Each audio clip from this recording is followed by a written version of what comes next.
Hey everybody, this is Sheets, and we're going to be going over the UFC card for this Saturday early morning, to say the least, coming from China, and it's a very um, unique slate, given a couple of things. Number one, it starts at 3 o'clock in the morning Eastern time, which makes it a very difficult sweat.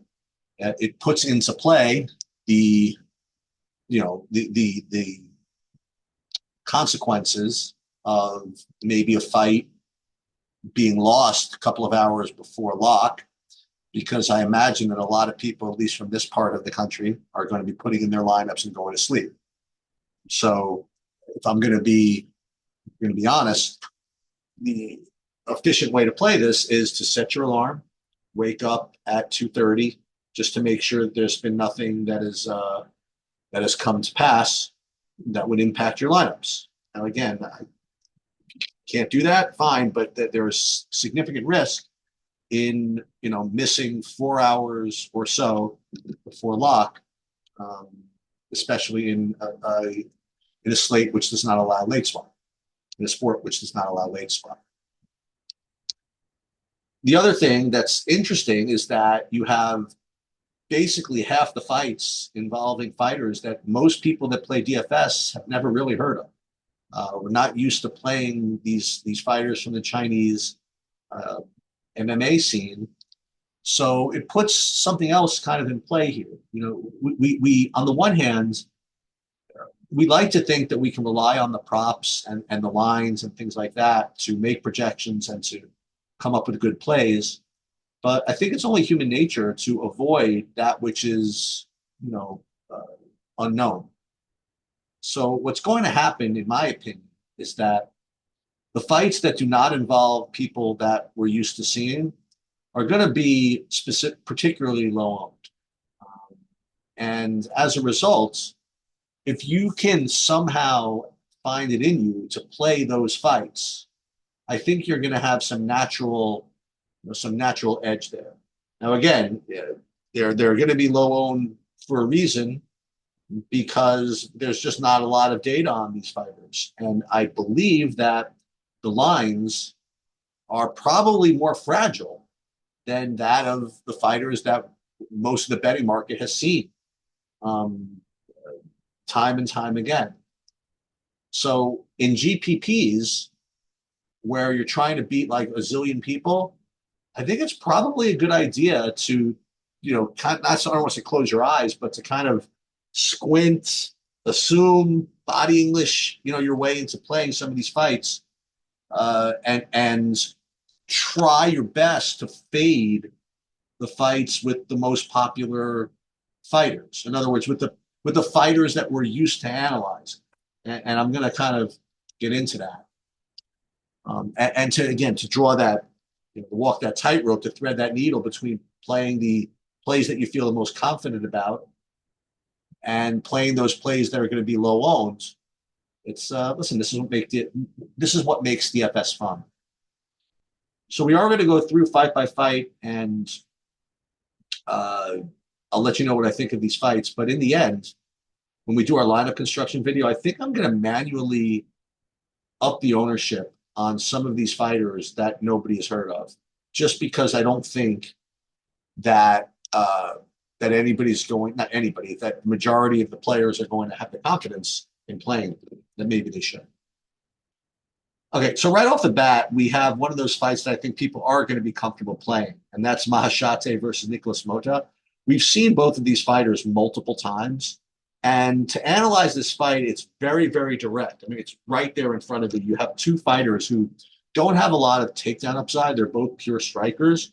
So it's a very easy fight to analyze. I mean, you're going to try to figure out which of these guys has the most finishing upside, see how that relates to their price tags, and it's going to be an easy fight to analyze. Like, for example, you look at Mahashate, he is minus 190 to win, but you look at his inside the distance line, he's minus 120 inside the distance. Um, and at a price of 8,700, that's extremely strong.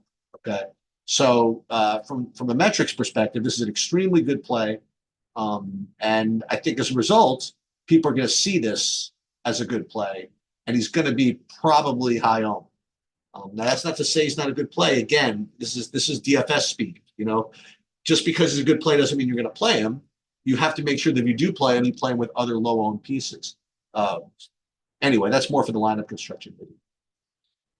His opponent, Nicholas Moda, his inside the distance line is actually not bad either. I mean, it's plus 310. And I think that's going to go down a little bit once, the rest of the sites kind of fill these in. Because he's plus 165 to win. He doesn't really have that many decisions, if any, on his record. So I think that his wins are going to probably come from KO anyway. So I think that he's going to be a very, very strong play based on his metrics. Now, the question then is this going to be an obvious fight that everybody's going to want to target? I feel as though the Mahashate side is going to end up being extremely popular because, again, it's 8,700. Inside the distance line is really strong. And one of the things that I preach is that when you can find a very, very obvious play, if you could find a justification for the opponent, you're probably making a very good decision playing the opponent. So Nicholas Moda at plus 310 inside the distance at 7,500. It's not awesome, but it's not terrible. And that's really all you need when you want to get leverage against what I think is going to be a higher end fighter. So in a weird way, I think that the best GPP play of this fight is going to be Nicholas Moda. All right. Next one, you have Quan Lee versus let's see if we can't destroy these names. Long Xiao versus Kwang Lei. And this is, again, going to be one of those fights that nobody really has 100% sense of what to do here. So I think you're going to want to force this in if at all possible. So like if the props are even close to something that you'd want to play, I think you should play it. Now, the good thing about it is what we do know is that Long Xiao is the one that has the grappling upside. So at the very least, we know that we can have some kind of inherent style upside on that side. Let's take a look, though, at the inside the distance line of both these guys. So you have Lee inside the distance plus 350. So that's just too brutal. I just don't think I could do it, even at very, very low ownership. Zhao his inside the distance line is not good either. I mean, especially considering he's the favorite, but I think with the takedown upside, plus the fact that he's going to be low owned, I think he puts him in play here. So I'm going to prefer the long side at 8,200. And again, it's going to look really, really gruesome, but I think you should force these guys in. Then you have Leah Kavanaugh versus what's his name? Ochoa. And this one I think people are going to play a little bit of because Kavanaugh, there's a lot of tape on, and he has quite a bit of finishing upside. He's very, very quick hands as far as being a boxer goes. He doesn't really have too much takedown upside, which is a little concerning. But if you look at his inside the distance line, I imagine it's going to be pretty strong here. Plus 130? Yeah, that's actually not that great. So, given the fact that I think this is the fight that people kind of know a little bit about, plus his inside the distance line is not that great anyway, probably going to be off of this one as far as a priority play. Now, the unfortunate reality about Ochoa is that I think people might play him a little bit too, even though he's a big underdog, because he's from that shoot-to-box gym. And shoot-to-box always gets a little bit of attacks. And people always play that gym kind of indiscriminately. So I think that this fight is probably going to be one of the fights I'm a little lower on. Now, on the other hand, this one, I mean, this Shi Bin versus Yang Shi Zhu. I mean, this is the type of fight that I would kind of want to play. We're not at that one. We're going the wrong way. This one not even on the card. Yeah, I guess we didn't.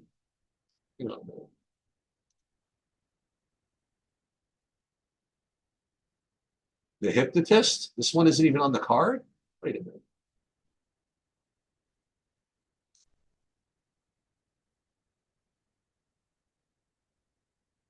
Um, all right, we're gonna have to see what's going on here. All right, we're gonna stick with the DraftKings salaries, and we'll get back to that one. So that doesn't give us any break either, because we have Carlos Hernandez against NT, and Carlos Hernandez 8,600 versus 7,600. Um, the good thing about the Carlos Hernandez side is that he does have a really good path to victory in the grappling if he chooses to take it.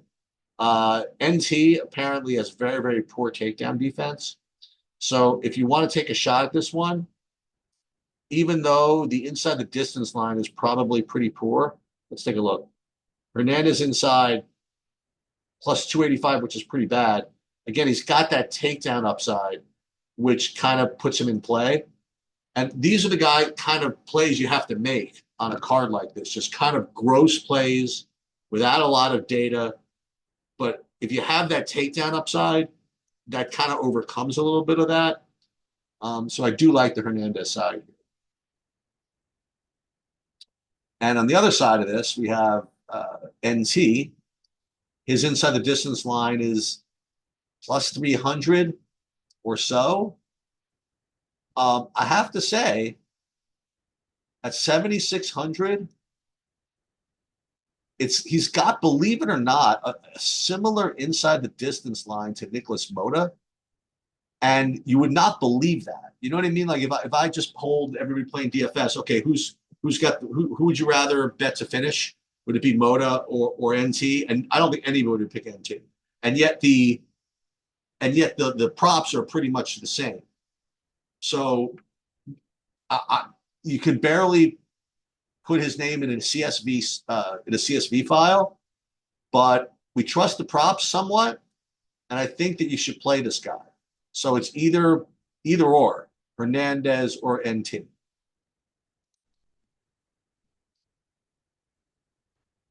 Okay, moving up the card here, we did the El Kavanaugh fight.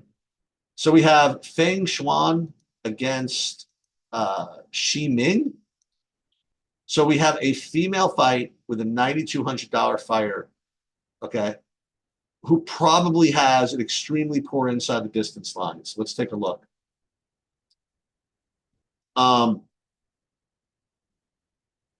Here we go. Ming Shi at 9,200 has an inside the distance line of plus 380. Boy, oh boy, that is just the worst. The only thing is that I've heard rumors that she might have takedown upside.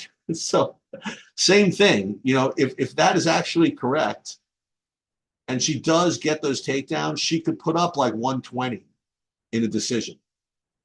And there's just no way anybody's playing this at plus 350 inside the distance. So bizarre, but I think we might end up having to try it. Again, this is a very unique card. You're going to be playing these gruesome plays, but I think that there's so much variance here that I think it's probably worth it. All right, Sahota versus Dungho Choi. We have a pick'em fight. We have a little bit of line value, I guess, in Sahota being a pick'em fight at 7,800. So I think what's going to end up happening is that Sahota, because of that money line value, we'll take a look at this for sure.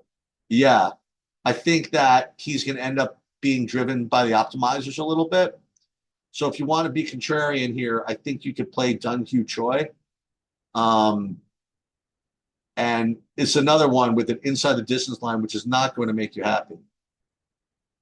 Sahota inside the distance would be plus 305 compared to, well, that's Sahota. Dungho Choi is plus 320 also. So this is pretty gruesome. Okay. Let's see if this guy even has finishes. Decision, KO. I mean, I don't even know if I can do it. I mean, he's going to be just incredibly low owned. I just don't think I can do it. He's just never finished anybody ever, and he's got one. At least Sahota on the other side, even him, decision. Yeah. So this one, even trying to be contrarian, I just can't get there. The props are just so brutal. All right, here we have another one that's got takedown upside. So Sun Hyung Hyu at 8,300 with no fight log, as most of these fighters don't, against B. Gileski with no fight log. Okay, we'll take a look and go back and see what we have for these two characters. As far as inside the distance lines go, you have, again, two extremely poor inside the distance lines, but Sun Young Yu has the takedown upside. So let's go ahead and go Sun Young Yu as the preferred play and someone you want to target here. So what do we have so far? We have 1, 2, 3 fighters with takedown upside. And I don't think people are playing much of these guys either, honestly. I think that people really are going to play a ton of this Machate at the end of the day. I mean, you're looking at these inside the distance lines; they're so brutal that people are naturally going to have to be drawn to this. No, well, listen, we're going to get to the main event in a minute, but maybe there's a couple of other big favorites. We'll get to Olberg in a minute too, but Machate is going to be really popular, and I don't know if people are going to play any of these other guys with any confidence. Let's put it that way. So now we get to this other one, this Ming Yang Zhang. So now we're going to get to one with an inside the distance line, because this guy is a bulldozer. Zhang inside the distance is -200. So this is going to be the one, I think, that people are going to see this inside the distance line and are going to crush, okay, and are going to pound. And is going to be very popular as a result. And at the end of the day, the reality is that he's fought nobody. Okay, he's fought all like 5-0, excuse me, 0-5, 5-2, like 3-6 guys. Okay, and in addition to that, if I'm not mistaken, like he started getting there. He hit a first round KO as a +450 underdog, and against Ribeiro, again, first round. All these, look at this, first rounds, every single fight. Well, this one, second round TKO, whatever it is. It just seems like it's just an atrocious play. I don't even know why I say that, but you have this other guy, Diaz, Ozzy Diaz, who, from what I hear, he's very, very tough. He fights off, he fights off adversity. Second round KO here, second round KO here. I mean, second round KO here. If he can somehow fight off the onslaught, I think he's very live here. And listen, he did fight against Joe Pyfer. Okay, he did make it into the second round with an actual fighter, and he's actually, you look at this. Well, actually, this before people really knew who he was, but he was a favorite against Joe Pyfer. And he's got to have something, no? So I kind of like this side of this. I mean, he's 34, so he's not exactly a spring chicken or anything like that. But I don't know. I mean, this dude Minyu Zhang is just going to come out and train wreck this guy at huge ownership. I don't know. I don't know why I'm being so spicy about my takes on this card, but oh my God, he's only 9,100 too. This guy has got to be with the, okay, so there's going to be Miang, Olberg, we'll get there. The main event, somebody from this women's fight, and then Mahashate. That I think that's going to garner just an insane amount of ownership. We'll let's put these in for now. Hold on. Let's see what this looks like. I want to see what a lineup would look like if we played Mahashate, uh, Zhang. Where's Zhang? The one I was just talking about.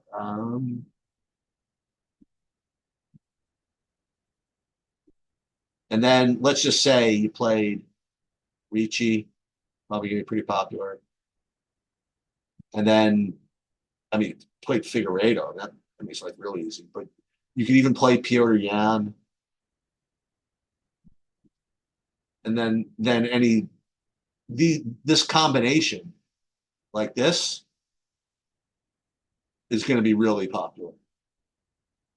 So if you could do anything to leverage off this, either play Moda, Diaz. We'll get to these main events. Forget these main event. I could call them both main events.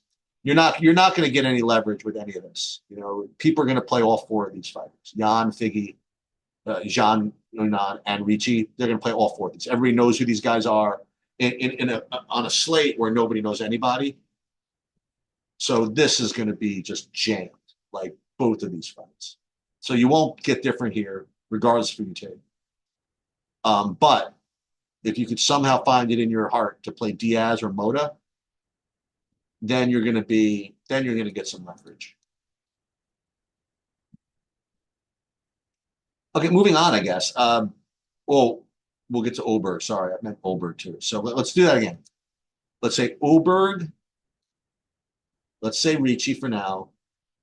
We'll say Jan for now. We'll play Mo.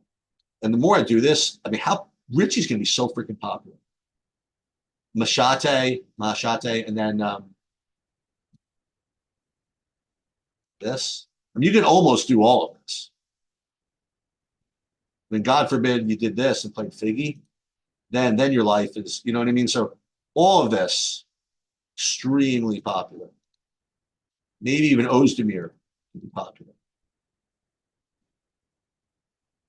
Okay, let's move on. As I mentioned, Volkan Ozdemir versus Carlos Olber. Now, again, what this has going for us, what this has going for it is exactly what it has going against it. And that we've seen these fighters quite a bit. And people sort of know what's going on here. We didn't even get to San Kanani. So you look at the inside the distance line. Carlos Olber, I imagine he's minus 110, but we'll take a look. Yeah, he's minus 110 at 8,700. He looks just like Mahashate, and we've seen him score well. So he's going to look like a good play, probably is a good play, and he's going to be jammed. Okay, so if you have it in you, Ozdemir inside is not great at plus 380. He might have a little bit of takedown upside though, maybe. I mean, he's just got a lot of experience, and he could try for that. And considering that Ozdemir is going to be, I mean, Olberg is going to be really popular, I think that that Olberg is going to be really popular. I think Ozdemir is going to be some really, really good leverage. So again, I usually save this type of analysis for the lineup construction video, but it just seems so obvious as I'm going through this of what you really need to do here. You know, you need to identify who the good plays are and then kind of go against them. So the good plays like Mahashata, Olberg, those are very similar plays, by the way. Similar inside the distance line, under 9K, good price. This one, Jin Mi Yang at 9,100 at a minus 200 inside the distance. I mean, these three plays are excellent plays. So if you can somehow find a way to play their opponents, you're going to be getting a lot of leverage on the field. And I think all three of these guys have, in different ways, you know, paths to victory. Diaz just survive the first round and then just kind of grind him out, and then maybe even get a KO himself. Ozdemir again, just he hard to find that path, but he's been around the block. He has some finishes. he's got tricks, and you don't need much when you're going against a guy who's 40% owned or whatever he's going to be. And Moda definitely has KO upside against what's obviously going to be a better play in Mahashaka. All right. Wang Kong, otherwise known as the Joker, against not Gigi Fernandez, Gabriela Fernandez.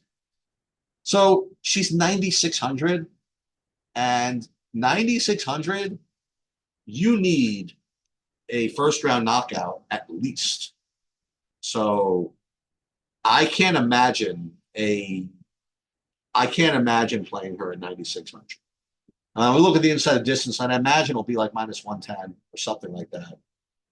Let's just take a look. Plus, not even like plus 130. Really, no takedown upside. I mean, she's a great kickboxer. Maybe she will get her out of there in the first round, but I don't know. Let's see Gabriela Fernandez's record here. She's never been finished. You know what I mean? Like, listen, I know it's MMA math, it's whatever, but she's literally never been finished. And when you play Con Wang, you need a first round finish. It just seems very ambitious, to say the least. I mean, this woman is favored over Jasmine Jasudavicius. She's got to have something, right? So I don't know. I think that, as a matter of fact, see, I was about to say that I wouldn't mind taking her in this fight, but it's just that I don't think Con Wang is going to be particularly popular. So you're not really gaining anything. All you're doing is playing a plus 600 fighter for no reason. Definitely going to better. But as far as DFS, I think you have to have a little more respect for the lines. All right. Muslim Salikov versus San Kanan. I do think at the end of the day, San Kanan is going to get a little bit of ownership here. Just again, we've seen both of these fighters perform. So you're going to have a little more ownership in general. And you'll see that Song Kanan, I mean, not only won his last fight, he got a nice win over Bedoya, lost to Kevin Jousset. Okay. He did lose to Ian Machado, but it did go to the third round, and he did get 2 takedowns, and he actually knocked him down in the first round. He's got knockdowns in 2 of these fights. I mean, he's certainly a good play.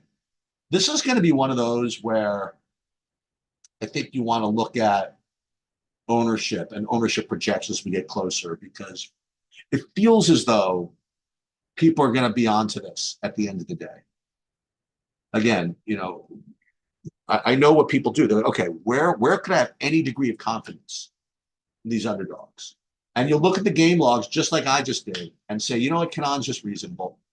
And then we'll look at the 2 main event ones or whatever. And I think those 3 underdogs are going to be the ones that people play.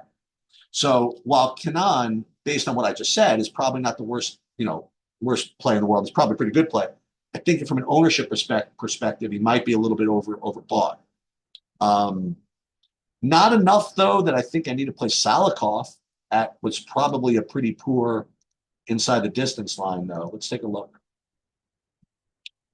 Salikov inside the distance, probably plus 250 or something, right? Let's just see. Not that bad, actually. Plus 200.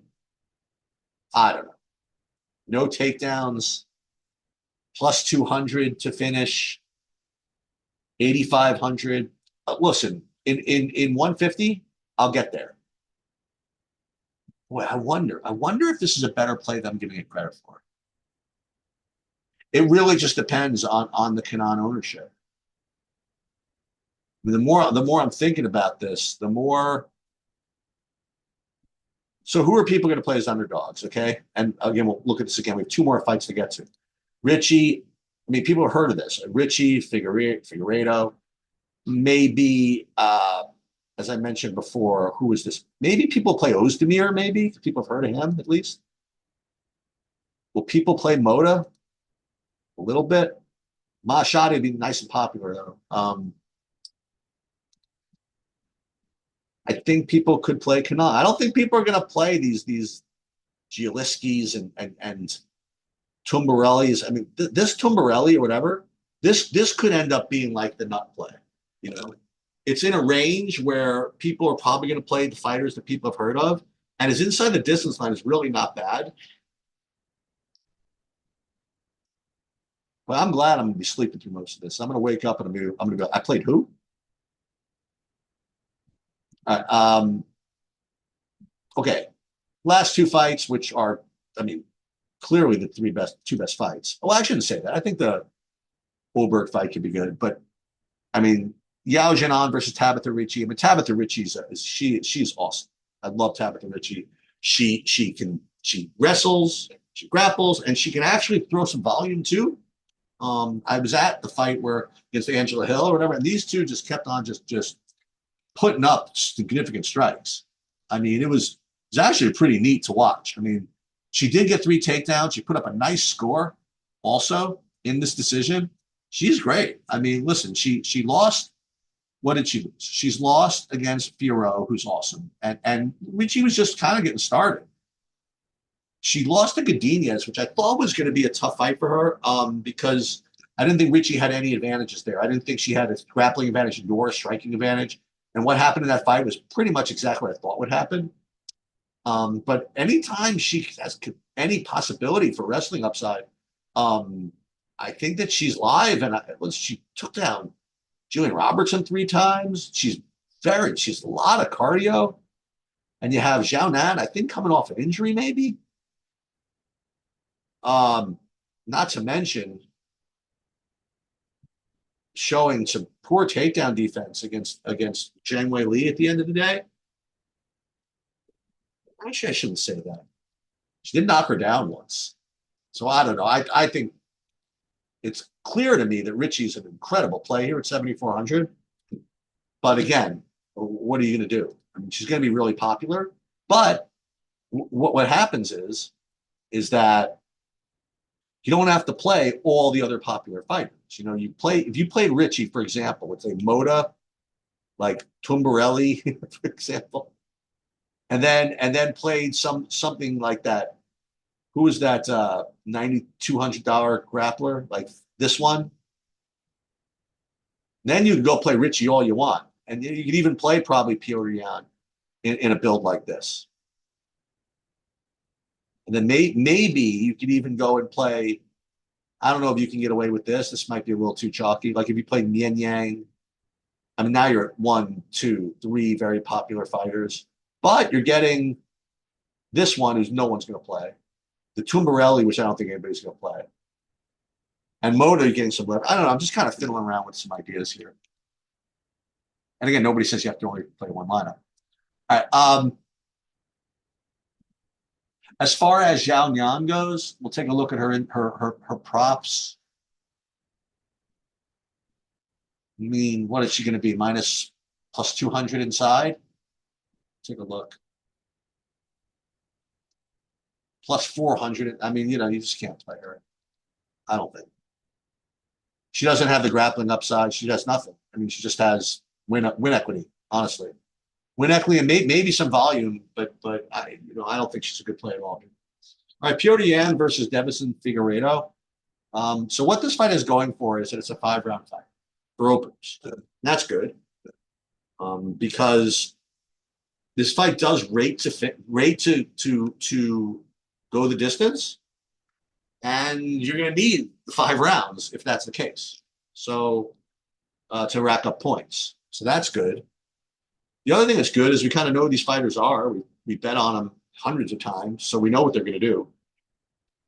So we can be very confident about the props here and the lines and being somewhat efficient. The bad news is everything I just said. The bad news is that in a slate that's bereft of name value, right? And people are going to go where the name value is, and they're going to go to the predictability, and they're going to go to the 5-round fight. So I think that this fight is going to be jammed. And I think that based on the props and the numbers, it doesn't really deserve to be. I think that if this were another card, 12-13 fight card, I think this fight wouldn't even be that highly owned. just because of the lack of how's it lack of finishing upside. Look, what's the fight? 50 to finish. Let's take a look. You have we have Jan inside plus 185, Figgy inside plus 600. I mean, fight doesn't rate to finish. So how what's going to happen here? I mean, Jan. The problem with Jan, among other things, he takes a round off. He's not exactly a high volume, just a big high action fighter. He's just a really great fighter. He's really good. So he could win a very well measured decision here. And Figueiredo, I think that at the end of the day, he is going to probably have to try to go for takedowns here. So if in fact he does win,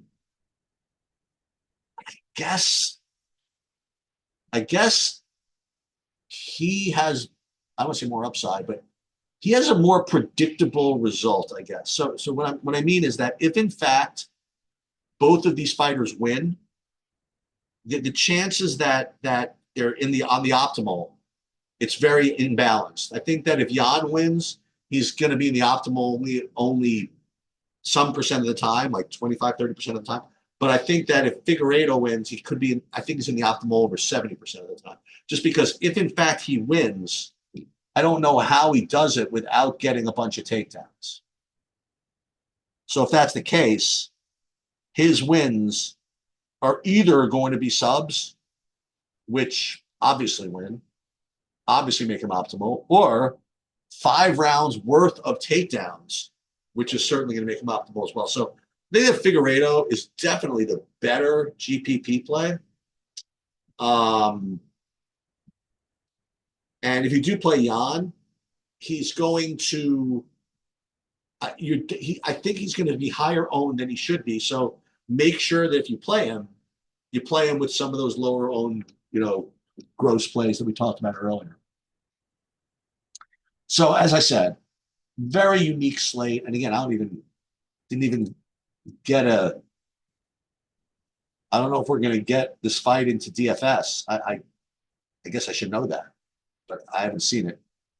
If so, we'll have to kind of take a look at it. I will say this, that if this does make it to the DFS slate somehow, it's probably a lock because there's no props, there's no nothing, no one knows anything. And as a result, it's going to be probably lower. So again, not my usual type of breakdown, and my exposures are going to be sort of wacky this week, I think. But hell, why not? I'm going to be sleeping through it anyway, so there's not going to be any tilt or pain. All right, good luck, everybody.